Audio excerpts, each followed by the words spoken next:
Hey guys, and welcome to another Walk-In Wednesday. Today I'm going to talk about a gun that is way outside my wheelhouse, but it's so unique I thought I'd bring it to you. Before I do that, you'll notice right away we have a brand new set. We've been doing YouTube videos for about a year. Early on, I didn't really understand the value of YouTube videos, but my younger generation crew talked me into it. But since then, I'm a believer. So after 1 year of doing this, we have done over 100 videos. We have over 32,000 subscribers. And we have several videos that have approached the 500,000 view mark, which is astounding to me. I find that incredible. And your positive feedback has been greatly encouraging to me. But we've grown to a point where we really felt like we needed to set up a studio so that we don't have to set up and take down every time we do a video. This will be our permanent studio, and we're going to try it out. Give us your feedback. I'm sure we'll have to tweak it a bit, the lighting and things. We got comments on the gloves, so I'm back to the white gloves. We just want to make sure you can see these guns really well. Okay, so as I already mentioned, this gun is way outside my wheelhouse and certainly not something I'm an expert on. Reason I call it a Walk-In Wednesday is I actually went and got this. This is owned by a collector friend of mine, and he mentioned to me a number of times that he had a Tiffany Engraved 1861 Navy model Colt. I had no idea what that was, but he showed it to me one time and I thought, this thing is really beautiful. I have to do a video about it. So again, I'm not an expert on these guns, but I did a little bit of research and decided it was worth showing to you. Maybe outside your wheelhouse, but if you watch, I'll bet you learn something, because I did. Recently, one of our viewers mentioned to me that I really enjoy your videos, and I even got my wife to watch. Well, congratulations on that. I have a hard time getting my wife to watch, but this one is for the ladies, because this is a Tiffany designed engraved Colt. Let's take a closer look and talk a little bit about this gun in particular. So first and foremost, we start off with a Colt engraved gun. If you're trying to avoid fakes, which we all of course want to do, you can get a factory letter. They usually will not say engraved, but the factory letter will say soft metal. And that just means that it was left unfinished, unhardened, and went off to the engraver. Now we know from history that these were engraved by a man named L.D. Nimsky. He was a famous engraver during that period of time. If you look at the engraving on the gun itself, not the grip is completely separate, but let's take a look at the gun. We see on the cylinder that it has a Navy scene. I already mentioned that this is a model 1861 Navy. That doesn't mean it was issued to the Navy, it's just a Navy model. These came in 36 caliber. I'll look at the bore on that. Normally you'd see a 44 caliber or 45 caliber, but on the Navy model it was a smaller caliber. This has a round barrel, some of them were octagonal. Also the scene, which is often worn off, so barely able to see it, it has a naval scene. There are other commercial ones that will have a stagecoach scene, but this Navy model was very popular, and to find a factory engraved gun like this is very, very rare. Also, it can be quite an investment, although in my opinion a good investment, because every time I watch these go on auction they just seem to continue to increase in value. Again, I'm only talking about the gun, which is the typical Colt engraved pistol. As you know, if you've been watching my videos, we did a whole video on German engraved guns, the Walders in particular, and just looking at the engraving, the Germanic style, which tended to be oak leaf and acorn, this is a more open, less ornate style. When I showed you the German guns, you could see that every part of the gun is completely engraved. On these, it's a little less ornate. Several of you mentioned to me what the style of this engraving is, and I forgot, and I apologize, but I'm sure we'll get some comments. If you look underneath, you do see that the trigger guard has an engraving on it, and that's pretty unusual. You do see all matching numbers on the bottom. And what about the finish? I was looking up other Tiffany engraved Colts, and I found this one. If you look at the finish on this one, I believe that this gun I'm holding probably looked more like this when it was first made. Because when I go back to the the gun that we're discussing today. I see signs of tarnished silver, but I also see like a shadow of gold wash. So I don't know if that's tarnish, or perhaps I'm after seeing this this other American Eagle Tiffany engraved. I believe that there was probably some gold wash on this at some time. Let's take a look at what makes this Tiffany engraved is because the design on the grip itself. Now this grip is not very practical, meaning if you wanted to go out and shoot it, you hold it in your hand. It's not very comfortable, has a lot of sharp edges on it. It's a heavy gun, heavy piece, and so the pressure in your hand is not comfortable.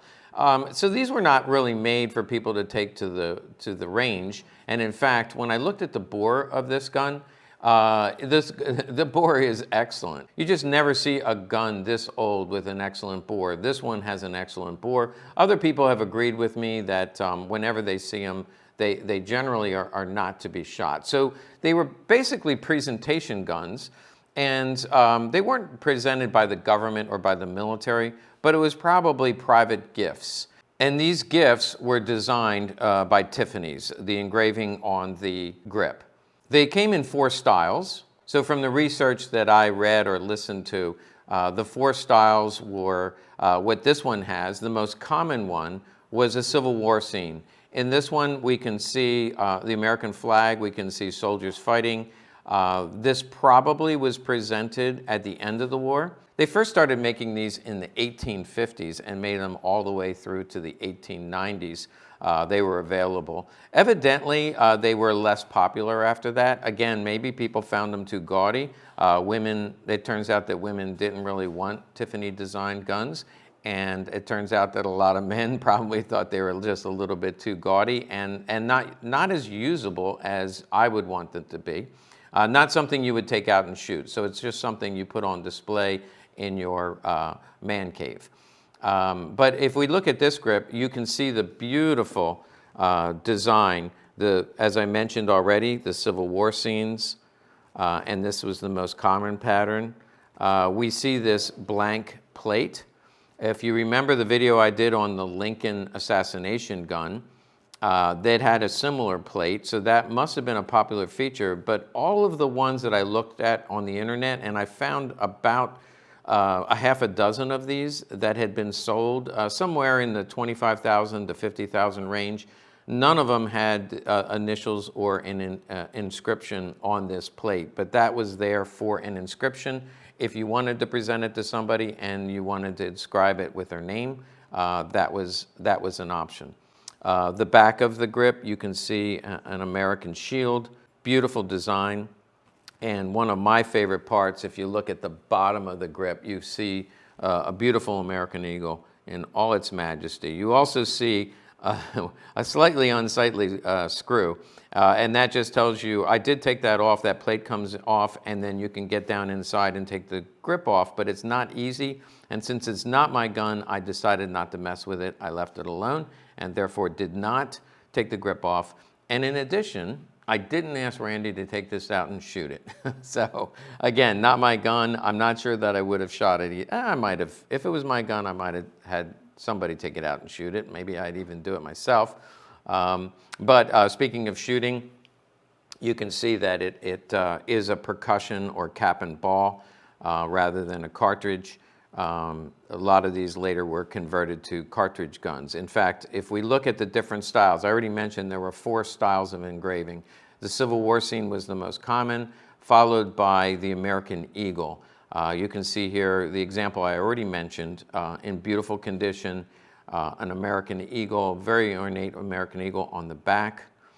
And then also there was another auction, and Ian did a video about one that has a Mexican eagle on the back, very similar to the American Eagle, again, very ornate.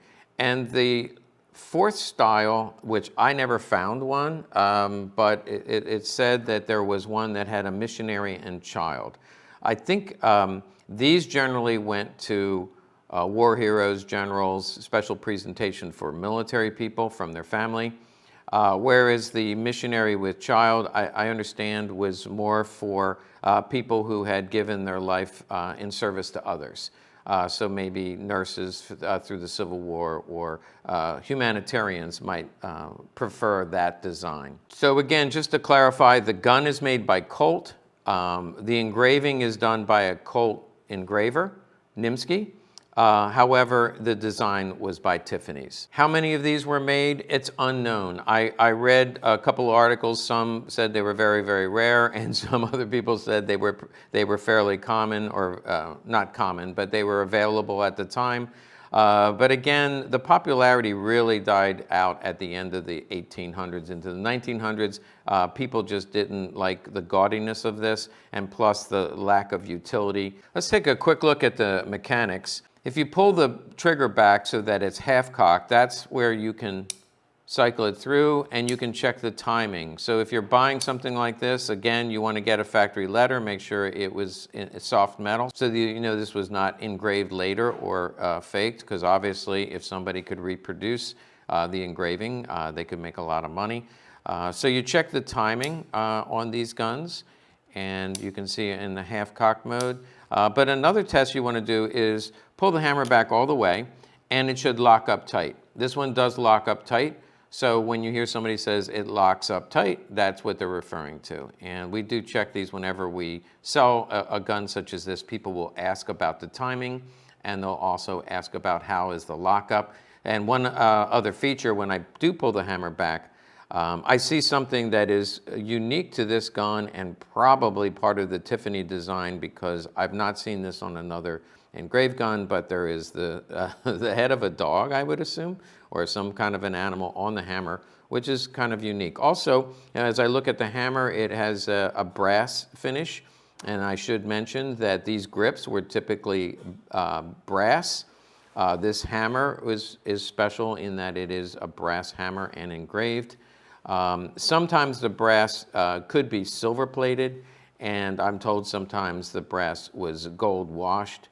I believe if that was done, it would wear off really quickly, especially with a sweaty hand, or if it was used very much, it wears off right away. We saw that with even the more modern German guns.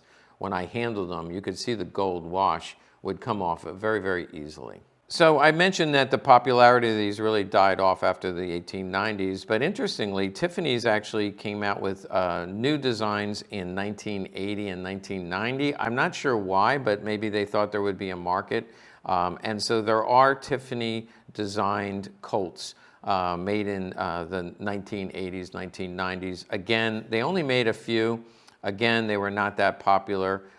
If you find them on auction, they can sell for a lot of money because not very many were made. And they are much less ornate. The design is usually used on a second or third generation Colt. Hey, thanks for watching. I hope you enjoyed this video. And again, a little outside what we normally do, but with my new studio, I'm about to do a second video with one of our old favorites, which is a Walther PPK. Back to the wheelhouse.